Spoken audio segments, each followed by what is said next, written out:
Hey everybody, and welcome back to Raging Demons RPG. I'm Jared, and today we're doing questions and answers. And today's question comes from a user by the name of TBIRDTMAN, and he writes, at least I hope it's a T, or I hope it's a he, put T-Man in it. Okay, so question is, please help me. I want to know how I can get people into role-playing games, RIFTS, and D&D. I'm a noob, but I played like 2 campaigns, and they're really fun anyway.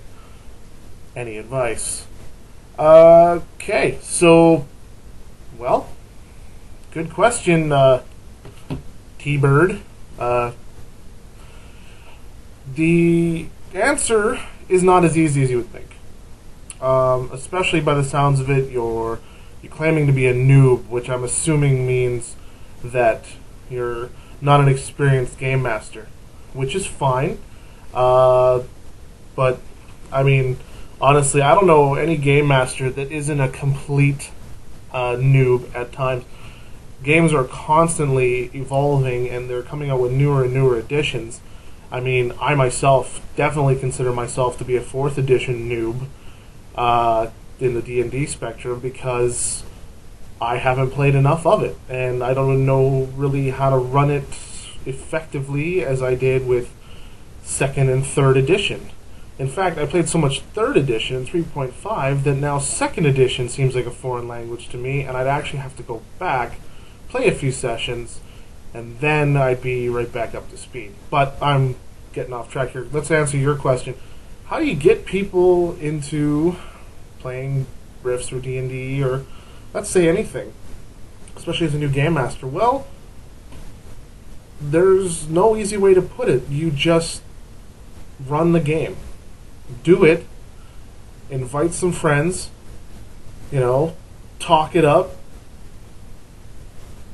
because this is a very interesting hobby if you want to get into it. And once you get into it, there's no way you can go back to computer-based role-playing the same way. It might still be a part of your, I guess it could be it's a part of your gaming experience, but this will definitely win out 9 times out of 10. So basically, I think what you need to do is decide where to put your money first. Gaming is not, as we all know, whether it be console, computer, or tabletop. I'm going to emphasize on tabletop naturally. It's not cheap. Even the PDFs are, they're $10, $15, $20, depending on what company is carrying them. So you have to be really conscious of where you're spending your money. Now, what does that mean? It means you gotta basically take a look at what you're getting invested into. There's no sense in buying a game that's going to be dead weight for you unless you really, really want it yourself. So let's start with the easiest. Let's start with Rifts. Now, Rifts, in its current form, the most complete version of it is one book that's about yay big, and that would be the Rifts Ultimate Edition, available from Palladium Books. It basically has everything you can possibly want out of the system from the start. Because a lot of the gameplay doesn't feature a full bestiary or monster manuals, that's a one-shot deal right there. Now, that game, this hardcover Ultimate Edition, goes for about $34 US. So you have to think about that. Now, there's another edition that's been kind of their mainstay since the beginning, and that's just the normal, standard Rifts role-playing game book, the core book itself. It's got a little bit less material, and you know what? It's only about a $5 difference, so you might want to go ahead and get yourself the Ultimate Edition just because it'll hold up better because it's a hardcover, and also a lot more material that gets covered in there. Things have been tightened up, rules have been tweaked somewhat, so some things that were pretty inconsistent are now balanced out. I know everybody's, let's look balanced out. Rifts is very much a min-max game. Some people in the industry refer to it as a as an advanced role-playing game. I don't think so. I think if you picked it up as your first game, you'd be just fine. But yeah, that's an easy investment though. One book. Okay, so let's go to D&D. 4th edition, in all its glory, usually encompasses, just like all the other editions of D&D, 3 core books. You have Player's Handbook, which only has some of the character classes that were available in 3rd. If you want a full range of character classes, you're going to have to get the supplementary Player's Handbooks, which drives me nuts. I have just Player's Handbook 1 and 2 just to keep up with old 3rd edition. But yeah, they literally have cranked out multiple Player's Handbooks, and I can't help but think that that's just to get your money. And let's see how much money they're getting. These are going for, they're about $40 Canadian, but once again, $35, just like the RIFTS book, just for your Player's Handbook. That's it. You're just going to get your characters in there. You think that's enough? No, it's not. You can't run an effective game of D&D on one book. It's insanity. It's not designed that way, and they know that. So, what you need as well is a Dungeon Master's Guide, 4th edition. Also, same price, $35. So let's do the math. That's $70 investment off the bat. Monster Manual. There's multiple monster manuals, but that makes sense because there's always going to be more things you want to kill. Which all you need is this first one to get yourself started. Again, that's another $35. So, wow, that's $105 to get into D&D alone. Doesn't seem right. And finally, if 4th edition scares the hell out of you and you got gamers that refuse to play it, trust me, they're out there, and they really did enjoy the 3.5 system, maybe if they don't have their own books, perhaps maybe avoid 3.5. It does have its flaws. Go with a little bit more of a tighter all-around game, which is, of course, Pathfinder. Pathfinder is... you can kill a man with this book. It's an encyclopedia, Britannica of fantasy. And it's a little bit on the pricier side, but it's about 60 bones. That's what I paid for it. But look at the wealth of material you get. It is everything you need to know about this game, and it actually basically takes up a Game Master's Guide and a Player's Handbook 1, 2, 3, etc. For D&D, and it runs off of a similar engine to the 3rd edition. So if they know how to play 3rd and 3.5, they'll know how to play Pathfinder right out of the box. So that's easy. No advanced instruction. As well, you might want to pick up the Bestiary, which is the monster manual of Pathfinder. This was about $50. I found that to be a little bit crazy, considering it's a bit thicker than your monster manual, but it's still just a monster manual for $50. But you needed to play the game, and so I got it. But as you can see, so you got basically a lot of money being flung around there, and RIFTS arguably is the cheaper of all three in the short term. The long term, RIFTS has a lot of books, and you will probably want to start, once you get a fair grasp of the game, you probably want to start getting the world books, 1 through I think 30 some there are now, plus not even counting all the other dimensions and whatnot. So, but that just opens up new classes and whatnot, and as long as you have the core book, you should be fine for a good while.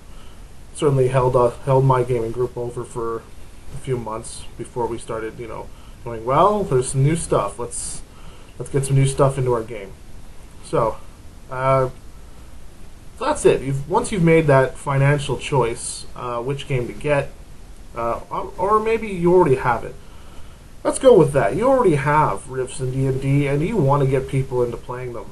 The thing of it is, some people, actually all people, fear anything new, on some level or another. The first time somebody sat me down and put GURPS in front of me or Vampire the Masquerade in front of me, I went, okay, this is different. I mean, I'm pretty open-minded, so I kind of went with the flow, and as long as it was the same group of people around the table and a good storyteller, game master, dungeon master, whatever, at the head of the table, it was an enjoyable experience nonetheless, no matter what we opened up. So I think the thing of it is, as long as you organize a group, whether they be noobs like yourself or hardened veterans, I think you just need to pick a game, gather some friends, and for the love of God, play. Just the only way you're ever going to get into a game is if you play it. If you sit back and you analyze it and pick it apart, and it's basically like knowing the secrets to magician's tricks. I mean, you lose that childlike interest into it, and eventually you basically just realize it's a grown man pulling doves out of his ass.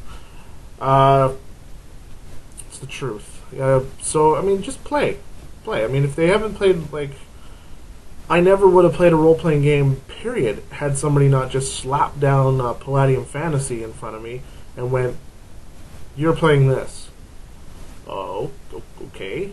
Well, you like what was popular at the time? Jeez, there wasn't a whole lot fantasy. Oh, you like I think they said Warcraft. I played a lot of Warcraft 2 around the time that Palladium Fantasy was introduced to me.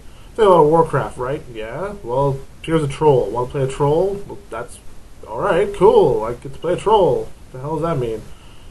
But then once you get into the game and you start playing, and once you run through the rules as you play, I mean, there's no sense in explaining all the rules at once. It's going to scare the hell out of anybody.